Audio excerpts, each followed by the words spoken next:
kalau mendaftar pekerjaan, ambil yang MT, cari yang MT, manajemen trainee. Di tempat-tempat lain itu mungkin namanya berbeda-beda. Kalau di BRI sendiri namanya BFLP, Brilliant Future Leader Program. Gaji pasti di atas UMR, itu pasti di atas UMR. Dan kalau MT itu masih lebih tinggi lah, jauh dari. Wajib nonton lanjutan part 1. Mungkin tadi belum di-spill ya, belum disampaikan ke teman-teman. Mas Yuda ini berarti kantornya itu sekarang ada di mana? Oh, tadi mungkin belum disampaikan. Ya. Di BRI mana gitu.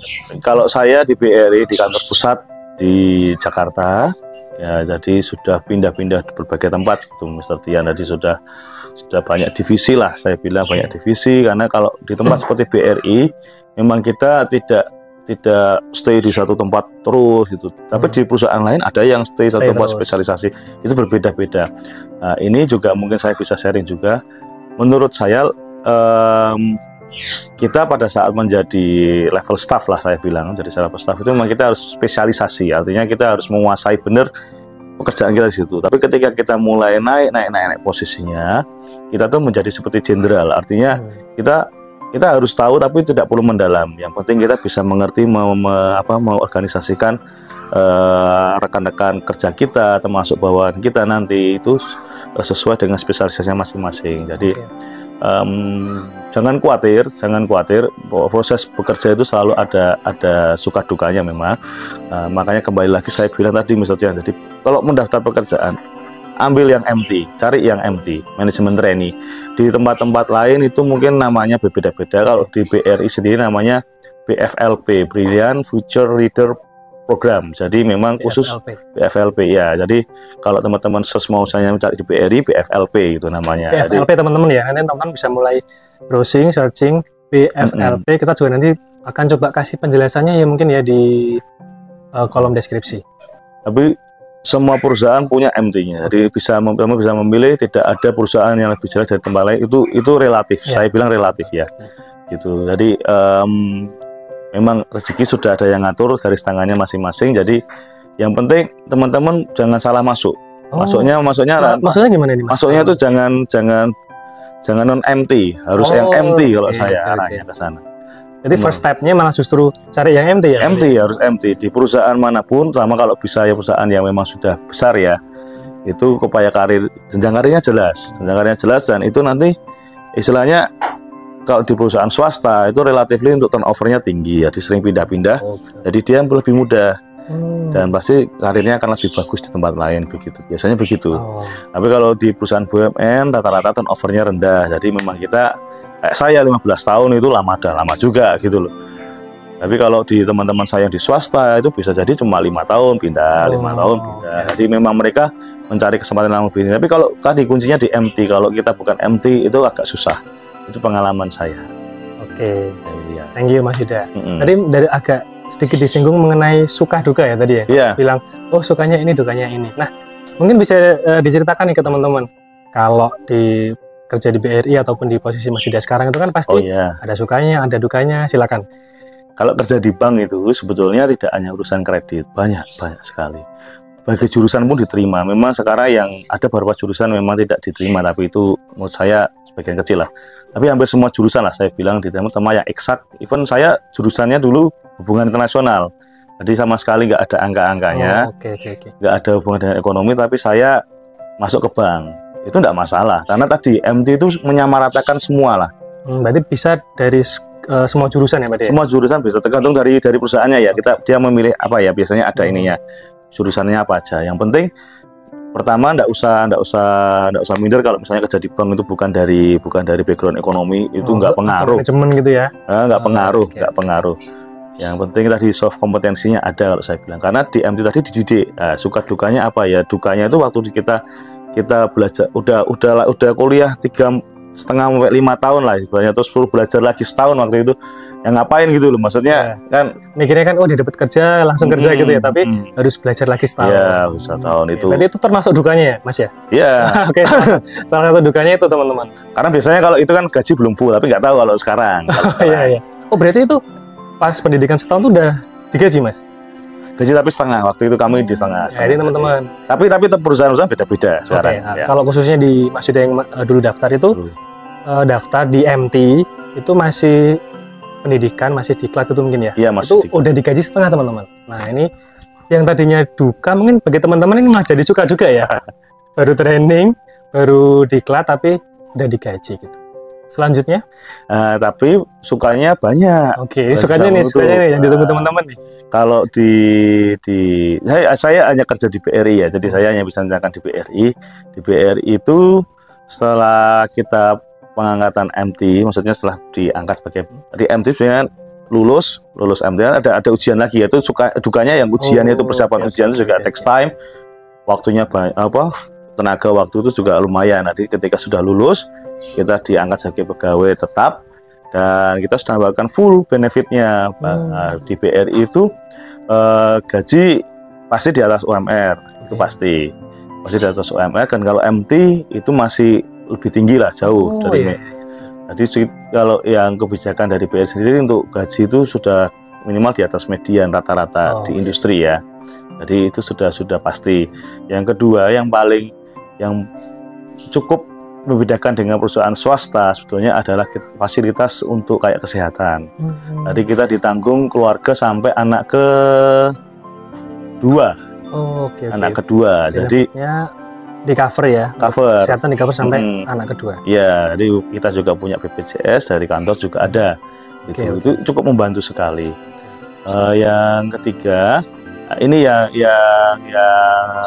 tidak semua perusahaan, terutama yang swasta ya, memberikan chance ini, itu adalah kesempatan untuk sekolah lagi. Artinya ada beasiswa, ada beasiswa S2 untuk pegawai-pegawai tertentu gitu. Jadi yang nanti memang bisa diseleksi dengan mekanisme tersendiri lah di masing-masing perusahaan. Nah, contoh case di BRI nanti kita bisa setelah 3 tahun itu ada chance untuk kita mendaftar sekolah S2 full beasiswa dari BRI ke luar negeri, termasuk keluarga juga ditanggung. Jadi itu yang ini. Kemudian kalau saya bilang yang benefit yang istilahnya variabel, artinya tergantung dari kinerja, itu ada bonus, ada insentif, tapi itu tergantung kinerjanya. Artinya kalau kinerja semakin bagus ya semakin tinggi, itu progresif lah istilahnya.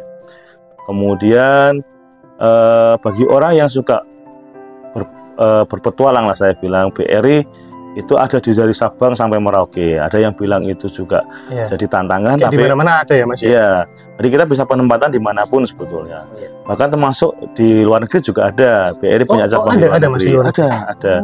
Jadi bisa tempatkan dimanapun sebetulnya. Dan itu ada yang bilang itu challenging, tapi ada yang bagi saya, contoh saya pernah ditempatkan di Makassar 2 tahun. Itu happy banget. Karena pengalaman baru, orang-orang baru, jadi tempat yang baru, itu selalu inilah. Jadi kerjanya tidak monoton. Nah, work life balance itu yang jadi concern teman-teman Gen Z sekarang lah ya. Gen Z sekarang. Nah, denger nih teman-teman Gen Z. Ada plus minusnya. Maksudnya begini, kalau teman-teman kerjanya terstruktur, saya yakin work life balance itu bisa jalan.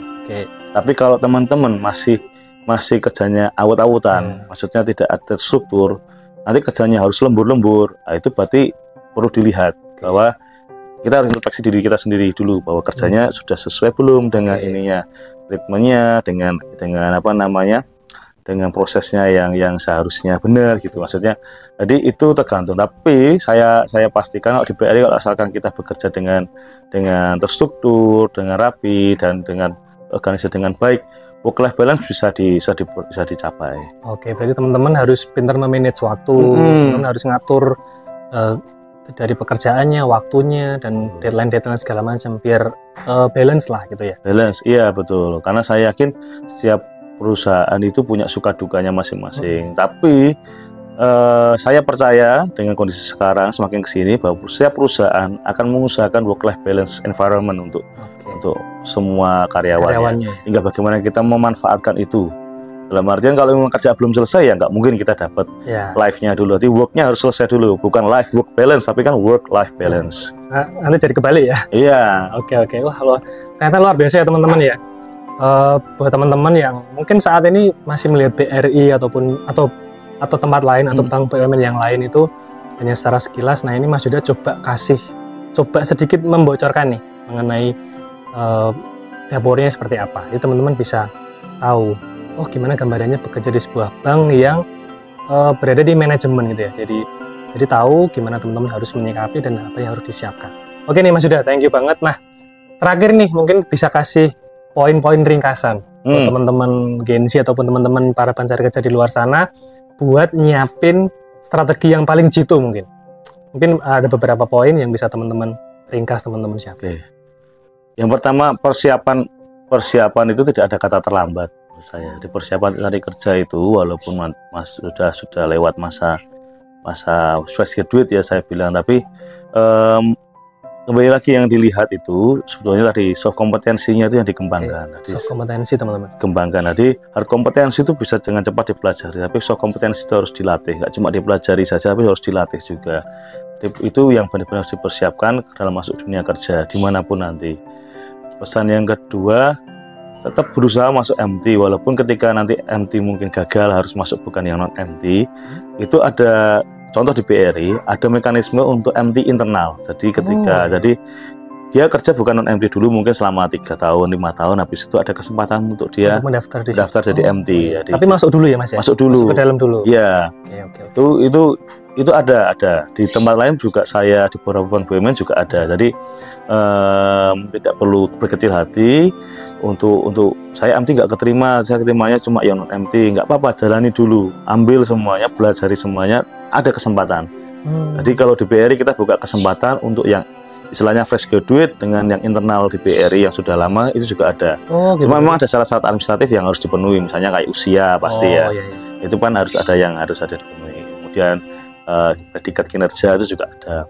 Terus yang ketiga itu yang mau saya sampaikan adalah ketika untuk teman-teman yang masih kuliah sekarang itu lebih banyak care, kepedulian dalam lingkungan sekitar, lebih peka gitu ya Mas. Lebih peka. Jadi karena kita bekerja, terutama yang mau masuk ke dalam sektor ini ya, sektor jasa ya, itu kalau kita nggak ada kepekaan itu juga susah. Dalam artian kita bergantung sama nasabah, kan customer centric itu perlu. Jadi kalau kita tidak berpikir seperti nasabah, ya nasabahnya akan lari. Jadi itu kalau tamat bekerja di Bank BRI kita harus punya kepekaan, kepedulian sosial yang tinggi. Karena BRI juga mengurusi, kita membantu pengusaha-pengusaha, orang-orang yang berusaha di level mikro, kecil, bahkan menengah. Jadi kita fokus di situ. Jadi itu tadi ya ada sisi ininya, ada sisi tanggung jawab kayak sosialnya sebetulnya, moralnya bahwa kita mengembangkan orang yang usaha dari kecil sampai besar. Enggak cuman kita kejar targetnya aja, tapi kita ikuti prosesnya juga. Ada proses. Itu saya mengalami sendiri dan itu sangat membanggakan. Dalam artian ada yang dulu cuma usaha kecil, dia nggak bisa ekspor, kemudian bisa sampai ekspor. Itu dibina akhirnya bisa kita membantu. Jadi bankir itu kembali lagi ke jadi bankir itu tidak sekedar memberikan kredit, tapi kita membantu sebagai financial advisor terutama. Itu yang paling penting. Itu pesan ketiga saya. Kalau nanti teman-teman mau jadi banker, itu jangan hanya berpikir saya cuma bisanya ngasih kredit, cari dana, enggak. Kita financial advisor yang jadi membantu nasabah itu berkembang usahanya. Karena kalau nasabah berkembang usahanya, bank tempat teman-teman bekerja juga pasti akan berkembang. Jadi kalau kita tarik sedikit ke belakang, mungkin ini yang tadi Mas sudah maksud, proses dari teman-teman magang, proses teman mengenal banyak orang, berproses dengan orang lain tuh mungkin salah satu goalnya di sini ya Mas ya. Ketika ketemu dengan nasabah, kita nggak cuman membantu secara ini aja, tapi kita bisa mengikuti juga prosesnya, membina mereka dari mungkin kecil sampai besar gitu. Betul. Oke, thank you Mas Yuda buat sharingnya. Aku yakin teman-teman di rumah dimanapun berada juga dapat insight yang luar biasa, dapat ilmu yang begitu luar biasa yang disampaikan oleh Mas Yuda tadi. Dan mungkin bisa ngasih satu closing statement nih Mas Yuda buat kita, buat teman-teman semuanya di luar sana. Silakan. Apa ya? Kalau saya sih cuma satu sih, selalu minta doa restu dari orang tua itu aja. Jadi doa orang tua. Ya, doa orang tua itu luar biasa. Jadi teman-teman ketika melakukan apapun lah, dalam hal ini konteksnya misalnya mencari pekerjaan, bersiap-siap untuk misalkan kuliah, jangan lupa untuk minta doa restu orang tua. Nah, itu aja. Oke, luar biasa. Kita kasih tepuk tangan buat Mas Yuda. Mas Yuda, thank you banget sekali lagi buat sharingnya, makin sukses, makin sehat-sehat selalu, karirnya makin luar biasa. Oke, thank you Mas Yuda.